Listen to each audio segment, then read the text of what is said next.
Hello everyone, I hope you're well. Today's video is going to be a long one because I have so much to review. Look at all of this that I've read and oh my god, it's everywhere. I have so much here to get through and review, so snuggle on down. Get yourself a blanket like me. Snuggle on down because it's going to be a long one. Get yourself a tea. So first up, let me just say I have a website now. I'm so excited. So if you go to www.hannahtae.co.uk, you will find book reviews, you will find reviews of some of this stuff. If you just like pretty pictures of books and babbling on about books, it's the place for you. I'm also going to put like lifey things up there and loads of stuff up there. So let's just get straight into it. First up, I have this one. This was sent to me by a publisher and this is Speak No Evil.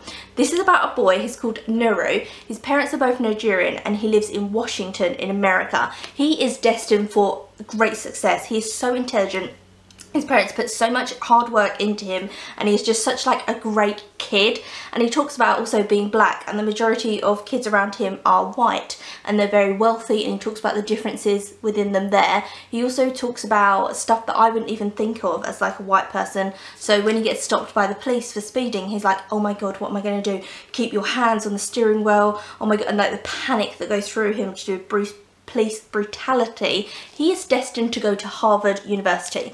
Everything's on track. He's got this girl who's his best friend who really likes him, and she wants more of a sexual relationship with him. She wants to date him basically. And then he says to her, I'm gay. It's not that I don't like you or I don't find you intelligent or attractive. It's because I'm gay, I don't want to be with you. And that's how you find out. His parents then find out. His dad takes him back to Nigeria. His parents are heartbroken that he is gay. It's all about religion and loads of different stuff. I really don't want to ruin it, but oh my god, it broke my heart. I love the cover. I got this in the post and it was just sent to me random by the publisher's John Murray. And so this isn't a book that I'd necessarily pick up, but oh my god, I am so glad they gave it to me. Oh, I feel so blessed. It is so brilliantly written. It is absolutely heartbreaking. Let me take a sip of my tea. One sec, I'm so extra sorry. It'll break your heart. It is just, I feel emotional thinking about it. I broke. At the end of the book, it will make you bawl your eyes out. I cried so hard. And oh, it's about self-discovery, but then I would also say about self-hatred, because he hates himself for being gay. He blames himself. It must be something he's done wrong. And it's about religion. His parents are very religious. And oh, it covers so much more than what I'm telling you. It talks about police brutality in America. It talks about being gay and having homophobic parents, and it just talks about so many different things. I loved this. Read it guys. My little heart broke and shattered after reading this. This is a fantastic book. This will definitely be in my top books of the year. Like, I can already feel it. It's the same feeling I got when I read Evening Primrose and I just fell in love, and this is just such brilliantly written. Check this book out. Stunning. Next up, let's go into a graphic novel. I got this one, which is Ice Haven by Daniel Clowes. Daniel Clowes did Ghost World. Ghost World is one of my favourite graphic novels. It's about these two teenage girls that are a bit quirky, and they just really critique the people around them. So this, anyway, is nothing to do with that. This is called Ice Haven, and it's about the people in a town, and a little boy's gone missing. So everyone's talking about what's happened to the little boy. The little boy's friends, it's about them. It's about the detective who's looking for the little boy. It's about a girl that's come to live with her aunt, and she becomes obsessed with the man who's her next door neighbour because she finds that he has written a fantastic book, and so she wants to be a writer and she becomes very obsessed with him, and it goes into everyone's narrative, so it flips narrative. The art style is very what I think of as like vintage old posters. You can see from like the front, like really vintage old posters. I loved it. So some of the colour palettes, so this one here is all pink, orange and blue, and then some of them are multicoloured. Some of them, like this one, are just in pink and black. Daniel Clowes' Ghost World is in green and black, so he really plays with the colours, and I just thought this was so fun and funny and loved it. It doesn't sound like it's going to be funny, but it really is, and it's just about human nature. The thing about Daniel Clowes, not a lot of plot. It's not moving itself along very much, but it's about observations of people and humans, and I just love it. I adored this so much. Got it in charity shop for £1. Can you believe it? Oh my god. Anyway, next let's try a manga. Let's try. Bit of a rant coming on. This is Food Wars. This is book 1. I really did enjoy this. It's about a boy who his dad runs a restaurant, and the boy's really into cooking, and his dad's taught him how to cook, and it's all great, and he cooks Japanese food. This was all originally in Japanese, this book here. And then the boy gets to go to culinary school because his dad has decided to sell up the restaurant. He can't afford to keep it open. His dad's going to go and cook around the world, so the boy gets put into this great top cooking school. The boy gets in.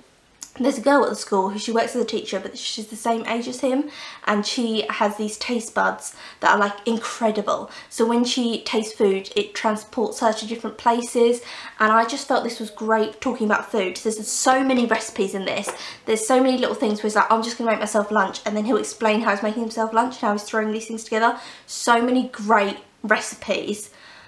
But it's so sexual, and I love manga, I honestly do, but I feel like some manga, it just turns into this kind of pornography, and it doesn't have much of a story to it. So when women try his food, their clothes come off. Like in his mind, and in the women's mind, they get like seduced. So they'll try a bit of his food. Oh my god, oh my boobs are out, I'm in a waterfall. Oh, back into real world. Okay. And I just found those kind of fantasy bits within it distasteful, and I would have really liked this book. I love the art style, like the detail and everything is really gorgeous. I loved it. So you have full ones with this, and then it will tell you what the food is and how the food's been made up.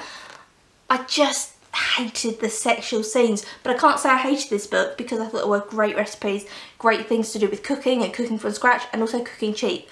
Because he doesn't have a lot of money and he's not been raised with a lot of money, he cooks things with cheap, you know, like ready-made noodles and stuff like that. And all the other kids have like caviar and expensive things because they come from wealth. And so they think his food's going to be rubbish because it's made with cheap, simple ingredients. But when the girl tries his food, she's like, wow, you made this so cheaply, and it's just gorgeous, like the taste within it.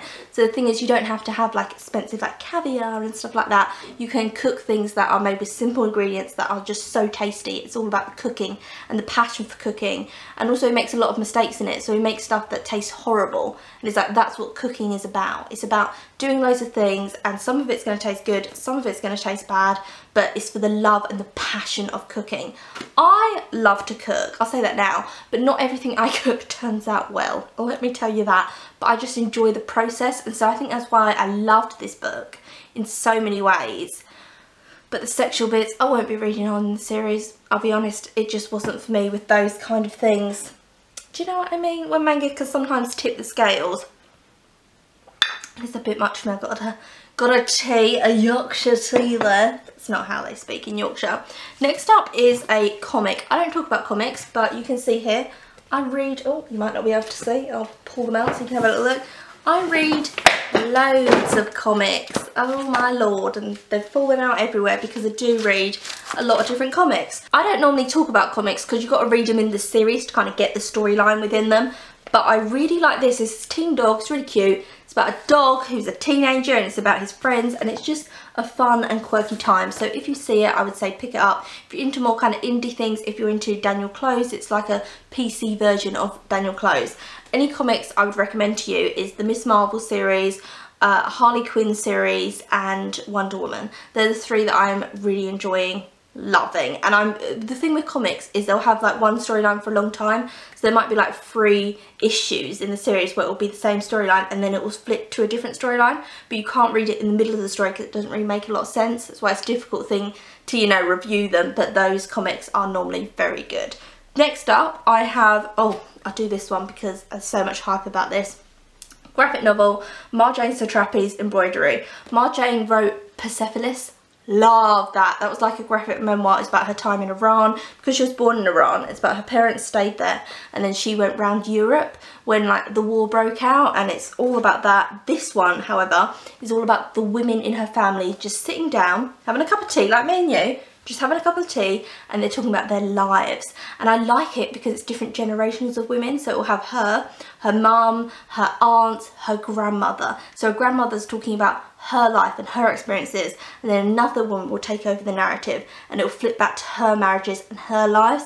And it does talk about Iran and things that are like culturally meaningful to them, and it is just so funny. There is so much humour in this. All the women are like incredibly funny and they're all like joking about different stuff. Why it's called Embroideries is because, hold on to your hats, people.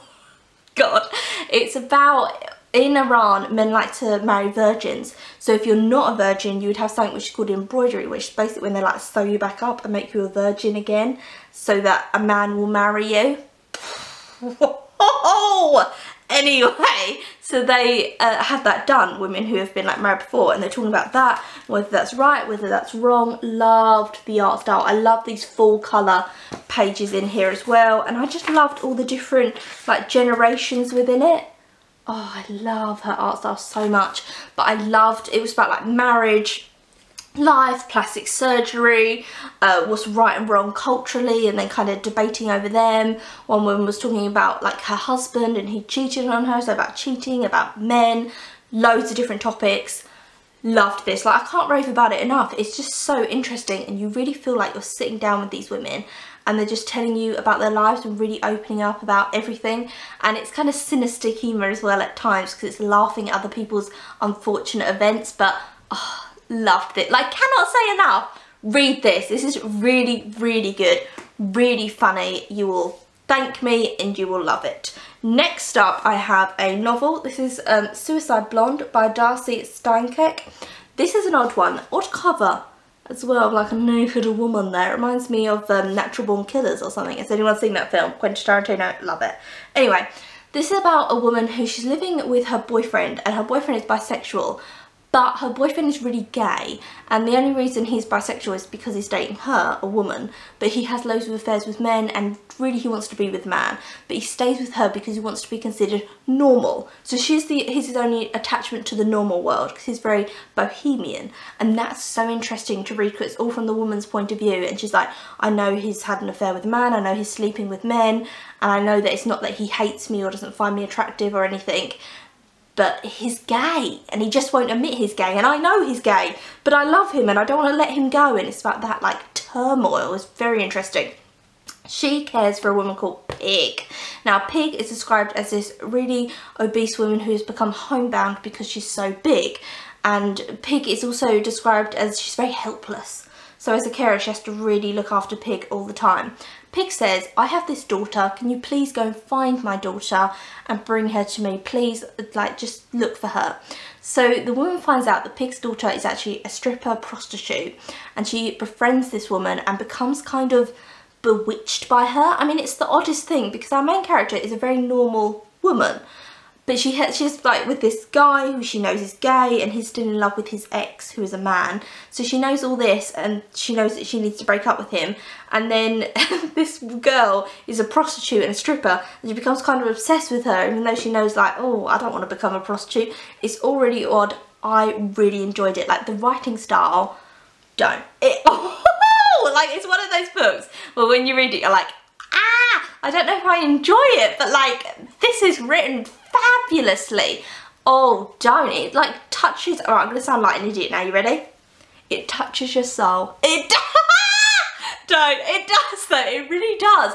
It just, oh, I can't, it's so good, it's so, read it, it's so well written. There are bits of it that I found really uncomfortable, and how like certain characters talk about things, it's like, oh, grotesque and weird, and how you're like, oh my god, don't be drawn into this world, don't become a stripper, oh my god, she's working at the strip club. It's all like, oh, she's making all these terrible decisions. But it's a lot of looking around at other people's lives and how people live, and she could go back and live with her mum at any point in this, but it's kind of her pride won't let her say, Mum, can I come back home? Like everything's gone to crap, like my life is a mess. It's the pride of that, and also how her mum had a dysfunctional relationship with her dad, and how she can understand that she's replaying that now in her life with her boyfriend. So it's about when you look at your parents' relationship and then you repeat the mistakes that they make. Oh, I really enjoyed this, but it is kind of repulsive. Like that is how I would describe it, because there are so many scenes that are repulsive within it, and that I was like, oh, I didn't enjoy reading them. But then after I'd read them I was like, the writing though, Oh, it's a book that you can't stop reading as well. It's like, you know when you're watching a horror film, but horror films are really grotesque, like Martyrs, which is a French horror film, which is an amazing horror film. I did a review of it, which I'll link down below. Incredible French horror film, and it's grotesque, and it's about this woman gets taken, and it's about if you torture someone, do they get to the point of enlightenment? Sounds mental, like religious enlightenment, because they've been through so much pain. Just before you die, do you reach some kind of enlightenment? And so they take this healthy woman and torture her. And the film is so grotesque, but you cannot stop watching it. It is such an incredible film. This is what this book was almost like in a way, because she was making these terrible decisions and you had to just watch them, and it was all a bit frightening and scary. I really enjoyed this, but this is like an emotional toll of a read. I'm glad that I've read it, but it's going to stick with me forever. Really interesting. Also, it's interesting how people who, like you and me, we consider ourselves like normal people, how anyone can kind of go off the rails into this very destructive world. Really interesting. Next up, I have a graphic novel, which is Take It As a Compliment. This is so interesting. This was written by Maria Stolen, and this is a series of short stories all to do with sexual assault or sexual harassment in some way. She asked people online for their experiences and she turned it into a graphic novel. There is so many different art styles in this. It is just, one, the art style is absolutely beautiful, and two, it's just heartbreaking. So many different art styles, so many different people's stories and experience with sexual harassment, loads of different levels. So some are like rape, and then it goes from others where when you get on the tube, being touched on the tube.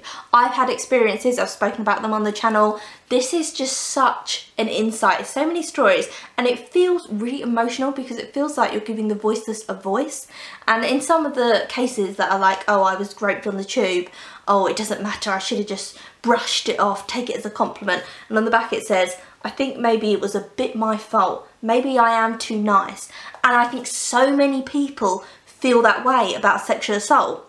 And we need to get away from that thinking. This book is just so good. It is so moving. It's beautiful. It's been beautifully done. It broke my heart. I actually cried at some of the stories. They were just so sad. It deals with harassment of like men and women, and it broke me because it reminded me of times I've spoken about before. I've had like different experiences with it. I'm a big busted girl. You kind of get to expect it, but you shouldn't have to. And there's so many like stories that are coming into my head, but this video is already so long. Basically, there's one where I was in Camden and I was with a bunch of people, and this man came up to me and he whispered something sexual into my ear, and I was at the crossing, it was during the day, and then he just walked off.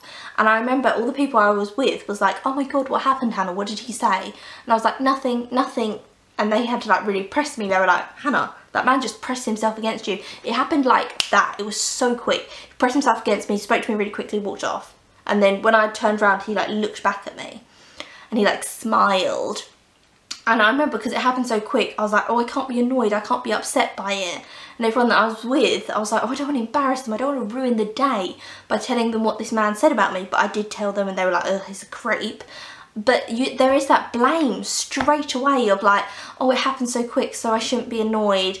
Oh, I don't want to ruin it for everyone else. I'm going to make it uncomfortable and awkward. It's not my fault some little creep wanted to like sneak up and say what he wanted to do to me in my ear. I remember it really affected me afterwards because I was like quite young at the time, and I remember thinking, oh, what if other people think that? I hadn't thought of myself in a sexual way for other people, and so I kind of thought, oh, what if loads of men are walking around and thinking that about me, and what if they do those things to me? And it was just, it was a big like mind changing thing for me. But you do blame yourself straight away. Another incident which I told you about is when I was at uni living in the flat share, a man that worked for the building had to come and talk to me about something, and he let himself into our flat, knocked on my bedroom door, I opened the door, and he said, can I come in, to come into my bedroom? Now, we had a front room, so I was standing at my bedroom door, and I remember thinking, oh my god, I don't want him to come into my bedroom, because I don't know this man. We're going to be in a locked room, very small bedroom. I don't know this man, he's a stranger to me. And I said, no, and he said, why not? And I was like, oh, my room's really messy, I don't want you to come in. He was like, oh.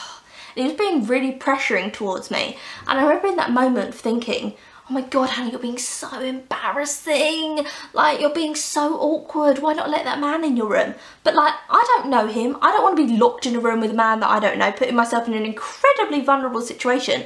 But the blame is continuing on you, and that is such a pattern in this book of the blame of like, I'm causing a fuss, I'm being a nuisance, I'm not letting that person do what they want, it's not a big deal. I said to the man, I was like, we can talk in the front room, and he was like, ugh, fine, and I was like, yeah, fine. Like, I was not letting him in my room. But you need to not feel that kind of way of like, oh, but I need to be polite to the, no, don't be polite to a little creep, tell a creep is a creep, do you know what I mean? But I loved this book. I thought it was just broke me. This is again something that will live with me forever, and I will carry these stories with me because they really impact you, and some of them are like children, 10-year-old girls and stuff like that. And I remember also when I used to walk, my friend was very glamorous when we walked to school together. We were in our school uniform. She was very tall, very kind of like a Kate Moss, beautiful girl, and men used to beat their horn at us quite a lot. Not a little old me at her, because she was stunning. And I remember at the time not quite understanding it. And now looking back as a woman, I'm like, what? We were 13, wearing school clothes, like beeping your horn going, hello sexy. What did you think was going to happen there? What? Like, it's just ew. And so it deals with that as well. Oh, it's just so good. Read it, stunning, it will live with you. It will also really stir up emotions within you if you have had stuff like I just mentioned happen to you, or things more serious. Because it really, I don't know, it reignites what happened to you before, and then you can talk about it. And I just thought it was really good. I thought it was really therapeutic as well, to feel like, oh, I'm not alone, that's happened to other people as well. It's not just me causing a fuss and being a nuisance, it's happened to other people. Oh, it's okay, we're all okay, hold hands, call a creep a creep, let me just say that now. So next up I have Kate Chopin's The Awakening. This came out in 1899, and when it came out it was considered really controversial. Let me tell you why. It's about a woman called Edna, and she, at the time, women had to be subservient to their husbands and then have children, be subservient to their children. They couldn't be their own people, and she decides, I don't really want to do what my pig-headed husband tells me not to do because he's very barking orders at her. I want to do what I want to do. And if I want to go to the beach today, do you know what I'm going to do? I'm going to go to the bloody beach. And then she meets this guy and they start walking around together. I don't want to spoil it because it's very easily spoiled. And like, don't work out what the end is before you read it because you need to have the whole flow of the novel. I loved this. I loved there was a scene in it where her husband went to their doctor and said, there's something wrong with my wife. And the doctor said, I saw your wife the other day, she seems fine. And he was like, no, because she wasn't doing what he told her to do. He thought she was like mentally ill. And it's like someone having free will. It just is so much about the time. So beautiful, so moving, absolutely adored it. It reminded me of the same kind of thing as the yellow wallpaper.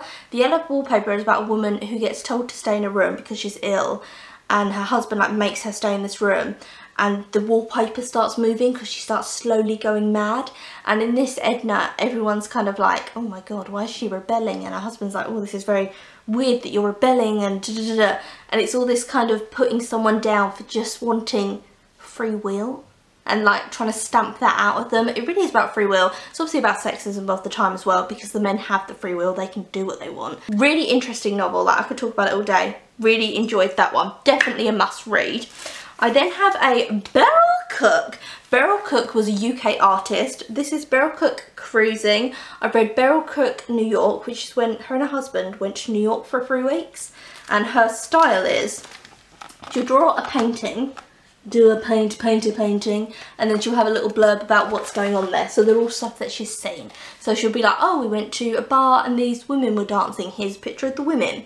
This one, Cruising, is really random. So she didn't go on a cruise and just draw about it. It's just loads of random stuff. It's got a foreword by Dawn French, which I really liked the foreword. And it's just about people kind of having fun. I really like this one as well. Terminator. It's just about people having fun, drinking, having a laugh. Bristol is mentioned in this, so if you're a Bristolian, then I think you'll enjoy this. I preferred New York. I've got to be honest, I felt that book was better but I still do enjoy this. It's still worth it. I think Beryl Cook, the problem with art books is that you either love the artist or you don't. So I really like Beryl Cook's art, but some people might not, but I'd enjoy it, so that's why I read these books, because I find them enjoyable. And I like her little like anecdotes and stuff as well. Oh my god, my voice is going because I've been speaking for so long. This book, just look at the gloriousness. So this is a children's picture book and it's called The Library. It's by Sarah Stewart. The pictures are by David Small. And I believe this is based on a true story of a woman. Wait a minute. Wait. Look. The drawings are just phenomenal. It's about a woman who has loads of books. It goes through her childhood. So as a child, she had loads of books and all she wanted to do was read. And look, there's her in bed reading. And then as an adult, she had loads of books and she becomes like a hoarder. Like, she doesn't call her a hoarder, but like she would be on that program hoarding. I mean, girl, you can't get to your front door. She's a hoarder and the books become too much. She has too many books and so she decides to give them to a library so that loads of other people, she signs it over and loads of other kids can enjoy it. The Elizabeth Brown Library. And I love the watercolour pictures in this, are gorgeous. It's all written in the format of a poem. And I just thought it was a really beautiful homage to books. It's about this woman who has lived her life through books everywhere she goes. She's got a book in her hand and I just really liked it. I just thought it was really cute and lovely. And it was a bit emotional at the end really when she signed over the books to the library so everyone else can enjoy them because her house was becoming too full. I was like, is that my future? Is that me? Like, I loved it. I really did enjoy that. And also the art style is just stunning. It's so on point. The poem's really nice. Get it, enjoy it. It's something I feel like if you're a book lover, you need to have in your collection. Next up, we're nearly there. I have Madame Pamplemousse and the Enchanted Sweet Shop by Rupert Kingfisher. This is the third book and the last book in the series. Madame Pamplemousse is basically about a girl called Madeline. It's set in Paris. It is stunning and quaint. And she meets this mentalist called Madame Pamplemousse, who has a shop full of food that's all weird combinations, but it's all gorgeous. And Madame Pamplemousse is really odd. She's an odd, unusual individual. That is the point of her. She has this group of friends that are called the Underground and they're all really odd individuals. And Madeline joins the Underground and she becomes friends with all these odd people because Madeline is very gifted at cooking as well. In this, you find out about, oh my god, look at these gorgeous sketches, are stunning. In this, you get to know the backstory of Madame Pamplemousse. So you get to know about her childhood, what happened to her, how did she get here. Oh my lord, it broke me. Honestly, I don't think these books are emotional, but this one was. The other two weren't. They were like adventures. She went time travelling and they were like fun and exciting, and this was fun and exciting as well. But it was also really sad and it was really about people who are different and how it's okay to be different. So in this one, Madeline starts getting bullied by this girl at school and then this woman comes into her life, this mysterious woman, and she kind of befriends her and something happens, don't want to spoil it, and then Madame Pamplemousse, obviously with her little cat Camber, who's a cat who wears an eye patch, save the day and reunite with Madeline. And it's very much like it's okay to be different, and if people don't understand that you're different and you're special, then they can just do one. That's it. That's the most unquaint one to say in it. Blah. It's just a lovely story, it really is. I mean, they're just gorgeous, beautiful books, but when you find out, because they're kind of telling you a story and you're going along with it and you're finding out about this little girl, well, that's her life, okay, and then they're like, that girl, you know, grew up to own a shop, The Incredible Edibles, and you're like, oh my god, it's Madame Pamplemousse. Like, literally, I was like, ah, like that. I literally like slammed the book shut and was like, oh my god, they're talking about, like, the way you get into that story is so interesting. There's a woman called Madame Bonbon who kind of takes Madeline, and oh, I don't want to spoil it, but I want to talk about it so bad. It's so good and so gorgeous and so emotional. Like I said, like, this series isn't emotional, but this one is really emotional because it goes into Madame Pamplemousse's backstory, and I think I just connected to it because I'm a bit odd, a bit different. I did get bullied. People find it a bit odd that I wear a floral crown out and I'm a bit loud and all that. And sometimes I can be really shy and not speak, or I can be like really loud and talk all the time. I don't really have an in-between. So I think for people that are a bit odd and a bit different and don't really fit in, this book will just, it will touch you so deeply. Especially if people used to pick on you in school for that, it would just really get into your skin. I love this. This is my favourite one in the series, and it's the last one, and I'm devastated. It needs to be turned into a film. Let me say that now. That would be the most stunning film about acceptance, about the odd different people in life, and eccentric people, the best people in life. I would absolutely love that. The next thing I have to review is something that I've read for so long. This is The Diary of a Nobody. I got this secondhand for £3. It's by the Folio Society originally, and it is just, it's cloth bound, and it is beautiful. Let me open it up so you can have a little look. Oh, it's a street and it's stunning. Now this was serialised originally. Originally appeared in Punch in 1892, and so they just have one of the diary entries. It's about a diary of a man, he's upper class, and it's just about his life. It's very mundane. It's about him and his wife Carrie and his son Lupus and their friends, and he kind of hates everything, so it's really sassy. So it'll be like, saw the chimney sweep today, oh, he was getting his dust everywhere, terrible. And it doesn't sound like it's going to be interesting, but it's so sassy, and the man tells like bad puns, but they're so bad they're funny. I really enjoyed this. This is really nice, like pencil sketches in it, this edition. But it is like a proper diary entry, so October 31st, everything that happened. Some of them are like one line, some of them are loads of lines. It's not every single day, like they do skip through days, it's not, you know, forever. I did really enjoy this. I like this edition, but it is really small print. Can you see how small that is? But I enjoyed it. I thought it was good. There's not a lot I can say about this. It's worth the read. Let me say that. If you want to like switch off in your day, and maybe you're reading something quite heavy and you just want something light to read a few chapters of, this is your book. This is what you want. I find it really interesting at the stuff about the time, and he's always got this idea that everything's going to be perfect, so he gets very overexcited. He's like, everything's rubbish, everything, oh, this is great, this is going to be amazing, and then it never turns out and goes to plan as he thinks it's going to, so he's back to his old cynical self. And I just really enjoyed it. It's a fun, good read. It's taken me a really long time to read it, so I feel like I should say more about it, but it's not a book that you can read like massive chunks of, because it does get a bit repetitive and mundane, and the same people keep coming up with the same annoyances he has for them, because it's like a proper diary. But it is still good. Like, I'm not selling it. I know I'm not selling it. It's worth the read. Read it. You will enjoy it. Own it. Have it in your collection as a pick up, pick down read. That is it. That is the end of this video. I've been speaking for way too long at you. I apologise. I am so sorry. Like, I like gold, this cup is. So sorry. Hope you enjoyed this video. I really enjoyed. Look at me, just don't mind me. Does anyone else have to do this with blankets? Like, I can't just have them on my lap. If I'm sitting watching TV, I have to like full on slug like that. So my boyfriend like looks over and I'm like just like slugging it up. But anyway, I hope you enjoyed this video. I hope you go out and get some of these books. Let me know. Check out my website as well, because I have more like in-depth reviews. Or if you like pretty pictures, I take pictures of books when I'm reading them and put that in my reviews as well. That is it. I'm going to stop talking at you now, and I will see you again soon for another video. Thank you very much for being cozy and being here with me. Goodbye.